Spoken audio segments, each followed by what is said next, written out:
पूरा आदिकाल पढ़ने के बाद आदिकाल की विशेषताएं क्या है, आदिकाल की विशेषताएं क्या क्या है। सबसे पहली विशेषता जो आदिकाल के अंतर्गत परिगणित होती है, वो है, पहली विशेषता है कि संदिग्ध रचनाएं, रचनाएं यानी आदिकाल की अधिकांश रचनाएं संदिग्ध अवस्था में है, यानी उनको प्रामाणिक रूप से सत्य नहीं माना जा सकता, उन्हें प्रामाणिक रचना नहीं माना जा सकता है। जैसे जितनी भी वीर गाथात्मक रचनाएं हैं उन्हें संदिग्ध माना जाता है। जैसे खुमान रासो, जैसे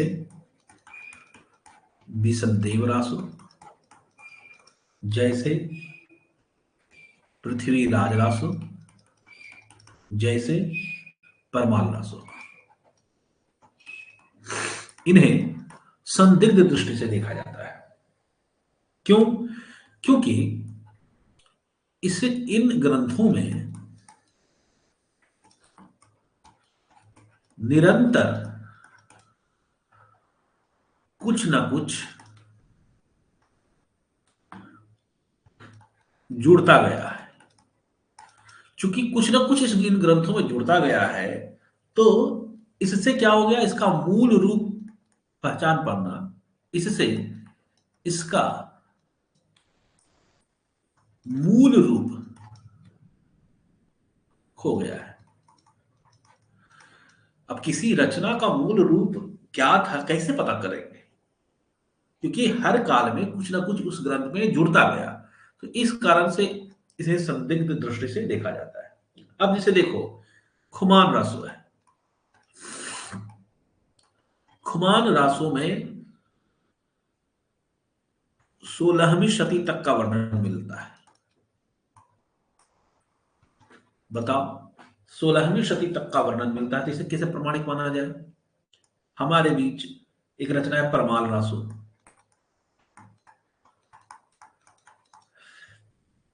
अब इसका जो आल्हा खंड है, जिसे आल्हा खंड इसका इसको हम कहते हैं, तो ये तो गे पद है, तो इसमें कालातिक्रमण में, काल के प्रवाह में इसमें अनेक चीजें जुड़ती गई और इसका मूल स्वरूप तो सर्वथा खंडित हो गया, इसका मूल स्वरूप तो एकदम नहीं पता चलता है।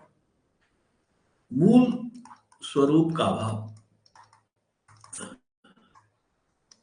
तीसरी चीज, हमारी जो रचना है पृथ्वीराज रासो, उसके विषय में तो हम लोग जानते ही हैं कि यह एक प्रमुख मुद्दा है कि इसे कुछ लोग प्रामाणिक मानते हैं, कुछ अर्ध प्रामाणिक मानते हैं,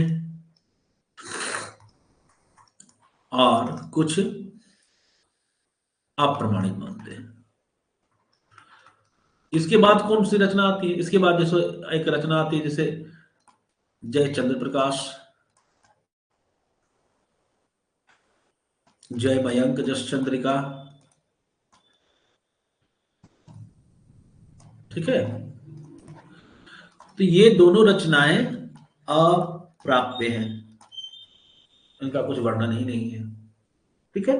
तो इस वजह से आदिकालीन रचनाओं की सबसे बड़ी विशेषता है कि इसमें संदिग्धता दिखलाई पड़ती है। दूसरी क्या विशेषता रही है? तो दूसरी विशेषता है कि इन रचनाओं में ऐतिहासिकता का अभाव है। ऐतिहासिकता के अभाव का अभिप्राय क्या है कि इतिहास के प्रामाणिक साक्ष्यों के आधार पर के आधार पर के आधार पर इतिहास के प्रामाणिक साक्ष्यों के आधार पर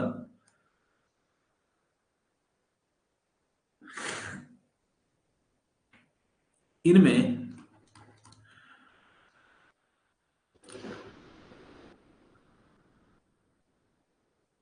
अनेक वर्णन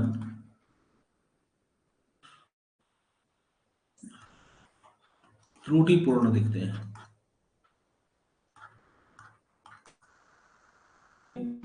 अनेक वर्णन त्रुटिपूर्ण दिखते हैं, पहली चीज।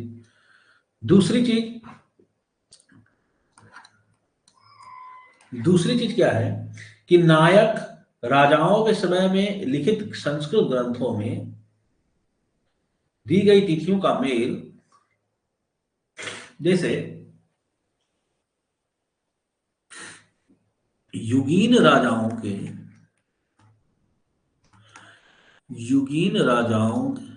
के समय में लिखित संस्कृत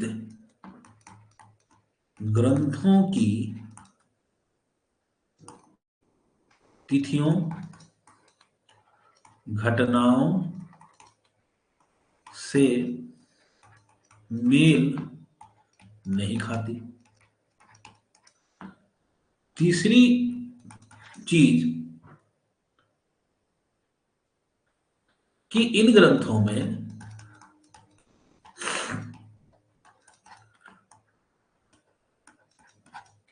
कल्पना की अधिकता है, क्योंकि जहां कल्पना सर्वाधिक होगी वहां ऐतिहासिक तथ्य कम दिखलाई पड़ेंगे। उदाहरण के स्वरूप आप देख लें कि पृथ्वीराज रासो में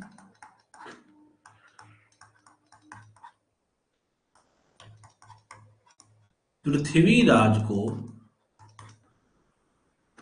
उन राजाओं का भी विजेता माना गया या दिखलाया गया, विजेता दिखलाया गया,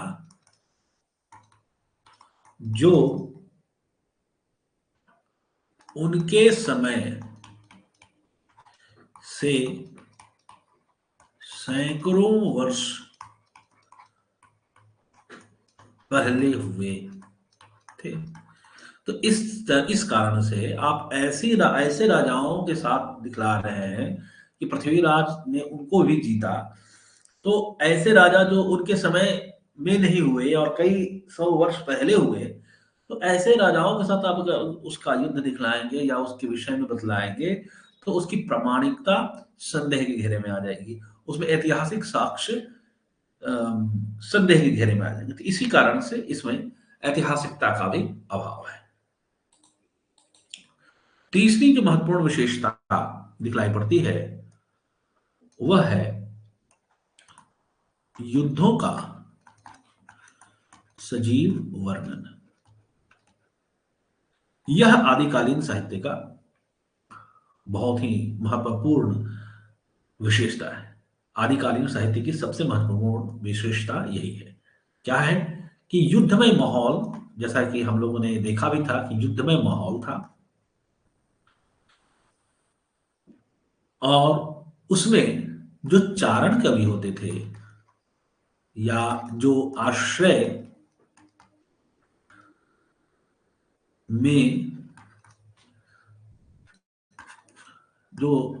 रहने वाले कवि होते थे,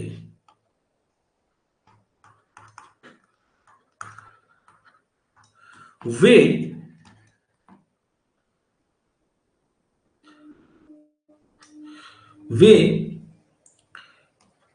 युद्ध क्षेत्र में जाकर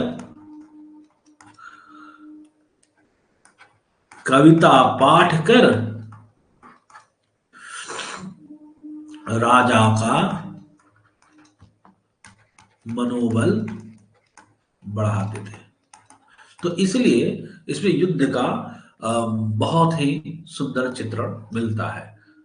वे स्त्रियों की कल्पना करते थे, वे राजा को बतलाते थे कि इस राज्य में युद्ध करो, इस राज्य को जीतो, इसमें यहाँ इस राज्य में अमुक स्त्री है जो इतनी खूबसूरत है। अब उसके सौंदर्य का वर्णन होगा तो राजा के अंदर एक उत्साह का संचार होता है, और जब राजा जब उत्साहित होता है तो युद्ध में और बहुत ही ऊर्जा के साथ संलग्न हो जाता है, ऊर्जा के साथ युद्ध में लिप्त हो जाता है। तो इस तरह से उन लोगों को, उन राजाओं के प्रति इन चारण कवियों द्वारा पंक्तियां कही जाती थी। तो युद्धों का सजीव वर्णन आदिकाल में देखने को मिलता था। और क्या महत्वपूर्ण विशेषता थी? तो चौथी महत्वपूर्ण विशेषता थी कि यह संकुचित राष्ट्रीयता थी। आदिकाल में अगर हम देखते हैं तो राष्ट्रीयता का अभाव संकुचित था। क्या राष्ट्रीयता क्या था? राष्ट्रीयता का भाव संकुचित था। राजा अपने राज्य की सीमा को ही राष्ट्र की सीमा समझते थे।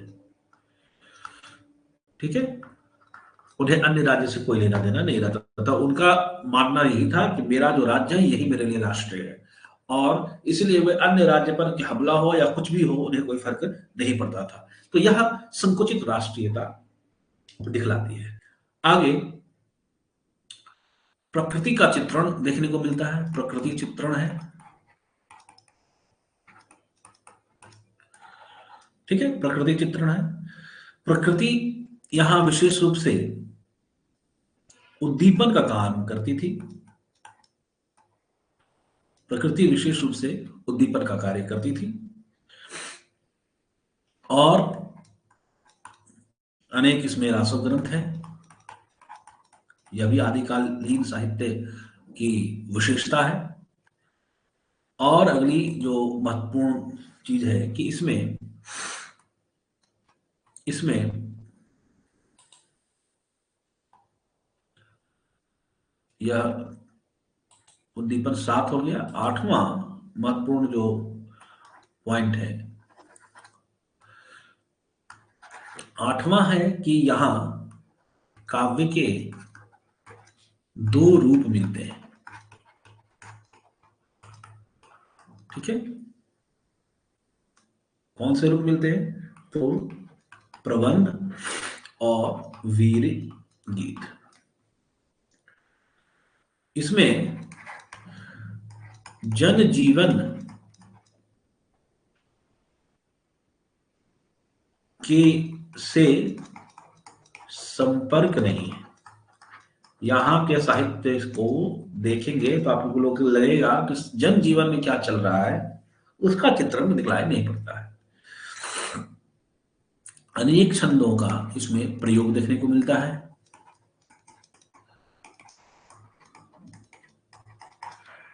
जैसे दोहा भी है, टोटक भी है, ताटक छंद, फिर तोमर, फिर गाथा आदि छंद इसमें देखने को मिलते हैं। तो यह महत्वपूर्ण विशेषताएं हमें देखने को मिलती हैं आदिकालीन साहित्य में।